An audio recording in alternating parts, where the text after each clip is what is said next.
Հաշվետու ժամանակահատվածում Գյումրու համայնքապետարանի ինքնական շինությունների և հողի վերահսկողության բաժնում իրավաբանական և ֆիզիկական անձանց կողմից ստացվել են տարբեր թիմում փողոքներ և գրություններ, որոնց տրվել է պատշաճ լուծում օրենքի տարրին համապատասխան։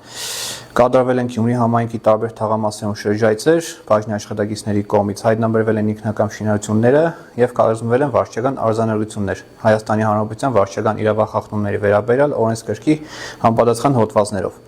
Քաղաքապետարանի տարբեր բաժիններից ստացվել են զեկուցագրեր փողոցաշինական աշխատանքներին խոչընդոտ հանդիսացող ինքնական շինությունների վերաբերյալ։ Սեփականատերերը նախազգուշացվել են և ողջամիտ ժամկետներում ապամոնտաժել են նշված ինքնական շինությունները և փողոցաշինական աշխատանքները շարունակվել են պատշաճ կերպով։ Բաժնի աշխատակիցների կողմից և կոմունալ բաժնի շնորհիվ ապամոնտաժվել են թվով 20 ինքնական շինություններ, որը շարունակական բնույթ է կրելու 2026 թվականին։ Եվ օգտվելով առիթից ուզում եմ շնորհավորել բոլոր գյումրեցիների գալիք ամանոր և Սուրբ Ծնունդը, թող լինի հաջողությունների և առողջության տարի 2026 թվականը։